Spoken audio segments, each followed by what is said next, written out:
नमस्कार साथियों, times competitive classes के यूट्यूब चैनल में आप सभी का स्वागत है।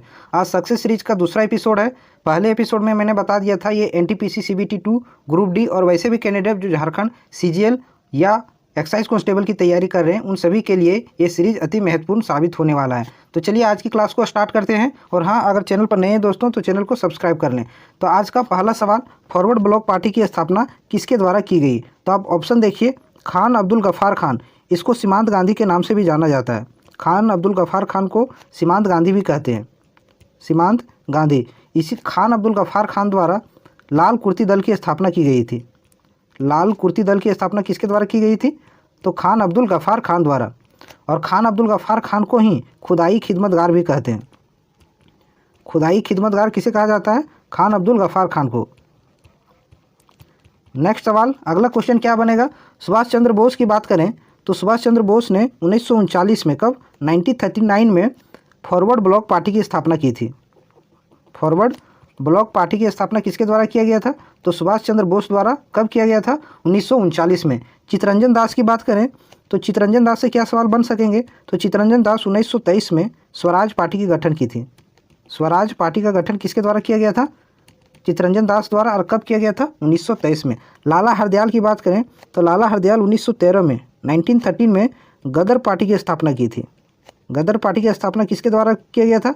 तो लाला हरदयाल द्वारा। और 1913 में। और कहाँ किया गया था? तो सैन फ्रांसिस्को, अमेरिका में किया गया था। तो एक सवाल से कितने सवाल बन गए?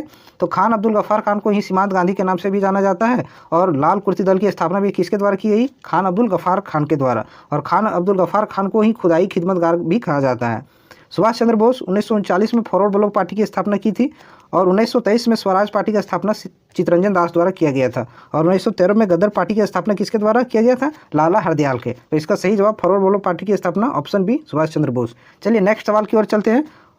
और आज के सीरीज में सभी सवाल जो है सो एग्जाम ओरिएंटेड है, काफ़ी महत्वपूर्ण होने वाला है, इसलिए आप पूरा सेशन को देखें। चलिए अगला सवाल क्या है?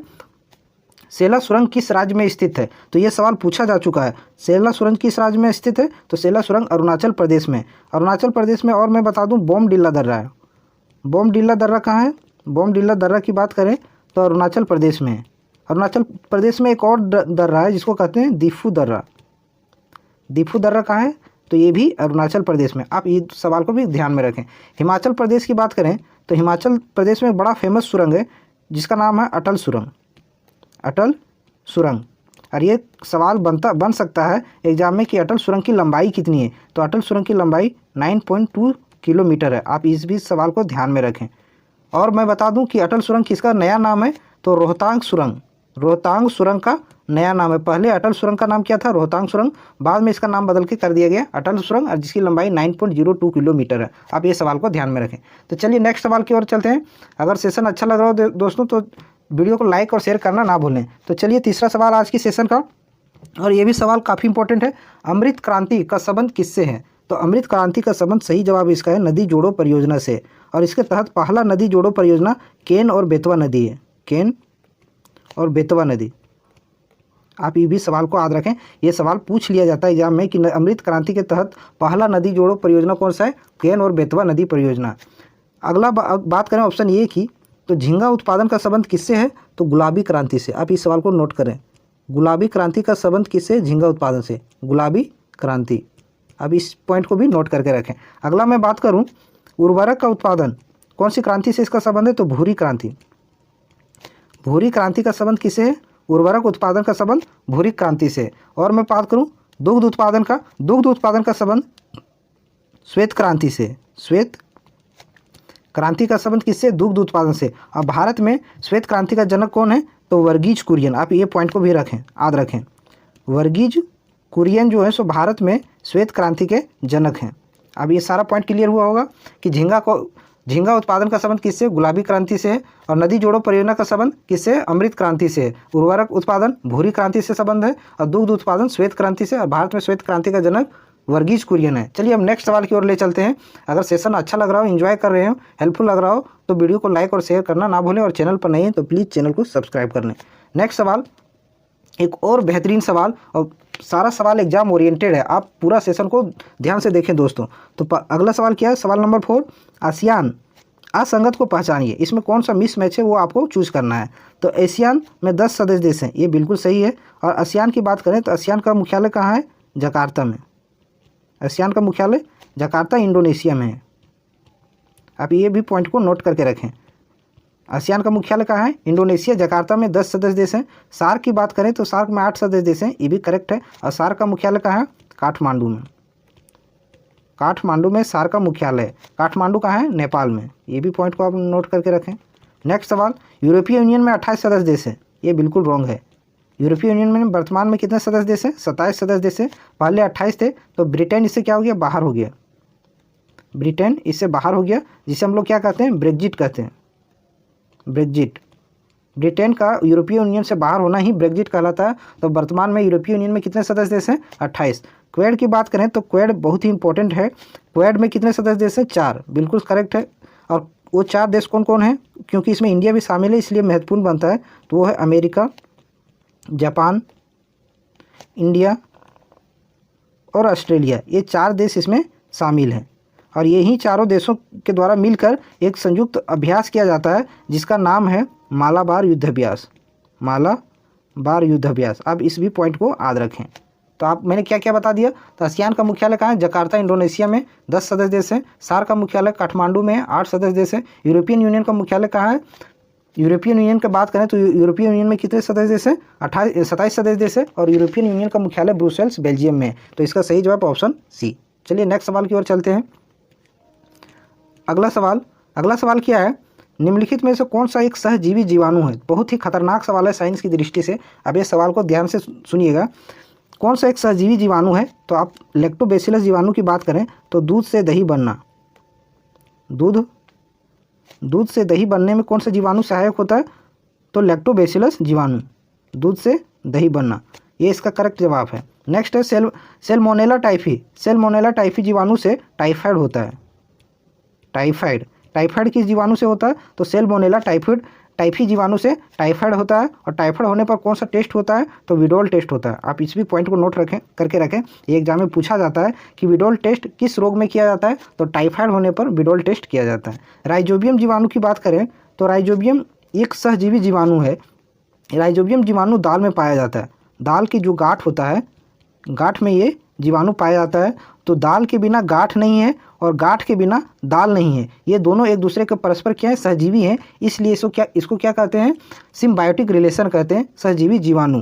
तो इसका सही जवाब क्या होगा? Option C. अब माइक्रोबैक्टीरियम ट्यूबरकुलोसिस की बात करें तो इससे टीबी रोग होता है। टीबी, इस जीवाणु से कौन सा रोग होता है? टीबी रोग होता है। तो आई होप ये सारा सवाल क्लियर हुआ होगा। चलिए आप तो ये बता दीजिए कमेंट सेक्शन में कि मलेरिया किस मच्छर के वाहक से होता है? मलेरिया किस मच्छर के वाहक से होता है? आप ये कमेंट सेक्शन में कमेंट करके बताइए। चलिए नेक्स्ट सवाल की ओर चलते हैं। ये रहा आप लोग के सामने छठा सवाल और काफ़ी खतरनाक सवाल है एग्जाम की दृष्टिकोण से। सवाल क्या है? 73वें संविधान संशोधन के संबंध में असत्य कथन को पहचानिए। तो इनमें से कौन सा कथन 73वें संविधान संशोधन के बारे में गलत बताता है? तो मैं 73वें संविधान संशोधन की बात करें, 73वां संविधान संशोधन, तो ये संविधान संशोधन कब का है? तो इसके बात करें तो ये 1992 का है। कब का है? 1992 को। और लागू कब हुआ था? ये संविधान संशोधन कब हुआ? 24 अप्रैल 1993 को ये लागू हुआ था। 24 अप्रैल 1993 को लागू हुआ था। इसलिए 24 अप्रैल को ही पंचायती राज दिवस मनाया जाता है। पंचायती राज दिवस कब मनाते हैं? 24 अप्रैल को मनाया जाता है पंचायती राज दिवस। और क्या क्या जोड़ा गया था 73वें संविधान संशोधन में? तो 73वें संविधान संशोधन में संविधान में भाग 9 को जोड़ा गया था। भाग 9 को जोड़ा गया था 73वें संविधान संशोधन में। और इसमें 11वीं अनुसूची भी जोड़ी गई थी। अनुसूची कौन सी जोड़ी गई थी? 11वीं अनुसूची जोड़ी गई थी। ये भी सवाल को आप ध्यान में रखें। और त्रिस्तरीय पंचायती राज को भारत में संवैधानिक दर्जा भी दिया गया था। अब आते हैं सवाल के ऊपर। पहला है ऑप्शन ये क्या कहता है? इसमें इसके द्वारा संविधान में 11वीं अनुसूची जोड़ी गई, ये बिल्कुल करेक्ट है। तो यह 24 अप्रैल 1993 को लागू हुआ, ये रॉन्ग है। तो इसका असत्य कथन यही हो जाएगा। ये लागू कब हुआ था? 24 अप्रैल 1993 को। मैंने पहले ही बता दिया कि 73वां संविधान संशोधन कब लागू हुआ? 24 अप्रैल 1993 को लागू हुआ। इसलिए 24 अप्रैल को ही पंचायती राज दिवस के रूप में हम मनाते हैं। और इसमें 73वें संविधान संशोधन में संविधान में भाग 9 जोड़ा गया था। संविधान में कौन सा भाग? 9वां भाग जोड़ा गया था, एक करेक्ट है। और त्रिस्तरीय पंचायती राज को संवैधानिक दर्जा दिया गया था 73वें संविधान संशोधन में। आप तो कमेंट में ये बता दीजिए कि त्रिस्तरीय पंचायती राज व्यवस्था किस समिति की सिफारिश पर लाया गया था। ये मोस्ट इंपॉर्टेंट क्वेश्चन है और ये एग्जाम में पूछा जाता है, इसलिए मैं बताया। अगर आप जानते हैं तो कमेंट करके ज़रूर बताइएगा। चलिए तो नेक्स्ट सवाल की ओर चलते हैं। ये रहा आपके सामने 7वां सवाल और काफ़ी खतरनाक सवाल है। तो सवाल क्या है, आप सवाल को गौर से सुनिएगा। सशस्त्र बल विशेष अधिकार अधिनियम किस वर्ष से है? तो आपने इस सुना होगा आप सपा के बारे में, तो इसका पूरा नाम मैं लिख देता हूँ, armed force special power act. इसका पूरा नाम क्या है? Armed force special power act. और ये एक्ट कब का है? 1958 का है, 1958 का है। और ये एक्ट किस क्षेत्र में लागू किया जाता है? तो अशांत क्षेत्र में। किस क्षेत्रों में इसको लागू किया जाता है? अशांत क्षेत्र में लागू किया जाता है। और कितने दिनों के लिए लागू होता है? तो 6 मंथ के लिए, 6 मंथ के लिए ये लागू किया जाता है। और इसमें इस राज्य की संपूर्ण जो शक्ति होती है वो सेना के हाथ में हस्तांतरित कर दी जाती है। और मिस सेना के पास अधिकार होता है कि शक के आधार पर किसी को वह तलाशी ले सकती है या भी गोली भी मार सकती है। इतना तक अधिकार इस अधिनियम में दिया जाता है। तो आप इस सवाल को ध्यान में रखें। इसका सही जवाब क्या हो जाएगा? Option C. और मैं बात करूं स्पेशल इकोनॉमिक जोन SEZ, आपने सुना होगा, ये कब का एक्ट है? ये 2005 का एक्ट है। सेज कब का एक्ट है? 2005 का। नरेगा भी कब का है? नरेगा एक्ट भी 2005 का ही है, 2005 का नरेगा एक्ट है। तो अब इस सवाल को ध्यान में रखें एक्स्ट्रा सवाल में। चलिए नेक्स्ट सवाल की ओर ले चलते हैं। और ये रहा आपके सामने अगला सवाल और बहुत ही खतरनाक सवाल है। आप इस सवाल को गौर से सुनिएगा। सवाल क्या है? सीमा सड़क संगठन द्वारा किस स्थान पर विश्व की सबसे ऊंची सड़क बनाई गई? BRO द्वारा, बॉर्डर रोड ऑर्गेनाइजेशन। तो ऑप्शन की बात करें, लिपुलेख दर्रा। लिपुलेख दर्रा कहाँ है? उत्तराखंड में है। उत्तराखंड में लिपुलेख दर्रा है, आपको पता होगा। और लिपुलेख, एक और पॉइंट मैं बता दूं इसमें, आप इसमें स्टार लगा लीजिएगा। लिपुलेख और काला पानी विवाद किन दो देशों के मध्य है? तो लिपुलेख काला पानी विवाद भारत और नेपाल के बीच में है। ये बहुत ही उस समय काफ़ी चर्चा का विषय था, इसलिए आप पॉइंट को ये ध्यान में रखें कि लिपुलेख और काला पानी विवाद किन 2 देशों के बीच में है? भारत और नेपाल के बीच में। और लिपुलेख दर्रा कहाँ है? उत्तराखंड में है। तुजू दर्रा की बात करें, तुजू दर्रा कहाँ है? तो तुजू दर्रा की बात करें तो ये भी दर्रा जो है, जो इंग्लिश में इसको पास बोलते हैं, वो काफ़ी इंपॉर्टेंट है। तो तुजू दर्रा की बात करें तो ये अरुणाचल प्रदेश में है तुजू दर्रा। उमलिंगला दर्रा की बात करें तो ये लद्दाख में है। कहाँ है? लद्दाख में है। और ये विश्व की सबसे ऊंची सड़क यहाँ बनाई गई है उमलिंगला दर्रा पर। उमलिंगला दर्रा पर ही विश्व की सबसे ऊंची सड़क बनाई गई है, जो कि कहाँ है? ये आपका लद्दाख में है। बोमडिला दर्रा की बात करें तो मैंने पहले ही बता दिया था, बोमडिला दर्रा कहाँ है? अरुणाचल प्रदेश में। और ये तुजू दर्रा की बात करें तो मैं माफ़ी चाहूँगा, तुजू दर्रा अरुणाचल प्रदेश में नहीं, तुजू दर्रा मणिपुर में है। तुजू दर्रा कहाँ है? मणिपुर में। आई होप ये सारा सवाल क्लियर हुआ होगा। नेक्स्ट सवाल की ओर चलते हैं। ये रहा आप लोगों के सामने अगला सवाल और साइंस की दृष्टिकोण से एकदम खतरनाक सवाल, जो एग्जाम में सीधा पूछे जाने की प्रबल संभावना है। मानव की बायोलॉजिकल क्लॉक किस ग्रंथि को कहा जाता है? मोस्ट इंपॉर्टेंट क्वेश्चन है और ये सवाल पूछा गया है और इसलिए मैं आपके सामने लेके आया हूँ। मानव की बायोलॉजिकल क्लॉक किस ग्लैंड को कहते हैं, किस ग्रंथि को कहते हैं? तो ये कहते हैं पीनियल ग्रंथि को। पीनियल ग्रंथि को ह्यूमन की बायोलॉजिकल क्लॉक कहते हैं। इसी ग्रंथि से डिसाइड होता है कि हमें कब सोना है, कब जागना है, इसीलिए इसको क्या कहते हैं? पीनियल ग्लैंड कहते हैं मानव की। और ये मानव की शरीर की सबसे छोटी ग्रंथि है। अब इसको नोट कर लीजिए, सबसे छोटी ग्रंथि है मानव शरीर की सबसे छोटी ग्रंथि कौन सी है? तो ये पीनियल ग्लैंड है। और ये पीनियल ग्रंथि जो है सो 2 तरह के हार्मोन रिलीज करती है, जिसको कहते हैं मेलेटोनिन और सीरोटोनिन। मैं लिख देता हूँ यहाँ, मेलेटोनिन प्लस सीरोटोनिन। ये 2 तरह की हार्मोन रिलीज़ करती है, जिससे हमें यह मालूम होता है कि कब हमें सोना है, कब जागना है। ये किससे पता चलता है? तो मेलेटोनिन और सेरोटोनिन, ये 2 हार्मोन रिलीज़ करती है पीनियल ग्रंथि। आई होप ये सवाल क्लियर हुआ होगा। और पीयूष ग्रंथि को क्या कहते हैं? पीयूष ग्रंथि को मास्टर ग्लैंड कहते हैं, मास्टर ग्लैंड कहते हैं। आई होप ये भी सवाल क्लियर हुआ होगा। हाइपोथैलेमस को मास्टर ऑफ मास्टर ग्लैंड कहते हैं। ये सवाल पूछा जाता है, मास्टर ऑफ मास्टर ग्लैंड कौन सी ग्लैंड को कहा जाता है? तो वो कौन सी ग्लैंड है? हाइपोथैलेमस है, हाइपोथैलेमस। आप इस भी पॉइंट को याद रखें। हमें कब भूख लगेगा, हमें जो फीलिंग होती है, मीन्स जो फीलिंग, वो किससे पता चलती है? हाइपोथैलेमस से पता चलती है। तो चलिए नेक्स्ट सवाल की ओर चलते हैं। क्या क्या इसमें सवाल में हम देख लें कि पीयूष ग्रंथि को मास्टर ग्लैंड कहते हैं, पीनियल ग्रंथि को मानव शरीर की बायोलॉजिकल क्लॉक कहते हैं, और ये शरीर की सबसे छोटी ग्रंथि है। और इससे ये 2 हार्मोन रिलीज करती है, मेलेटोनिन और सेरोटोनिन। नेक्स्ट सवाल की ओर चलते हैं। अगला सवाल, और ये भी सवाल क्या है? खतरनाक सवाल है। सवाल क्या है? विषुव की स्थिति क्या है? विषुव को इंग्लिश में बोलते हैं इक्विनॉक्स। अब इसको नोट करें, विषुव को क्या बोलते हैं? इक्विनॉक्स। अब इसकी स्थिति क्या है? तो मैं बताऊं, ये आपका हो गया अर्थ। इसमें अब 4 डेट को आपको ध्यान में रखना है। विषुव की स्थिति में 4 डेट कौन कौन? एक आप 22 दिसंबर, ये इसको मानिए क्या, 22 दिसंबर। ये है आपका 21 जून, ये है आपका 23 सितंबर, और ये है आपका 21 मार्च। ये 4 डेट को आपको ध्यान में रखना है। तो ये 22 दिसंबर को सबसे बड़ी रात होती है। सबसे बड़ी रात कब होती है? 22 दिसंबर को। 21 जून को बात करें तो 21 जून को सबसे बड़ा दिन होता है। सबसे बड़ी दिन कब होती है? 21 जून को। और मैं बात करूं इसकी 23 सितंबर और 21 मार्च को, तो दिन और रात इसमें क्या होते हैं? बराबर होते हैं।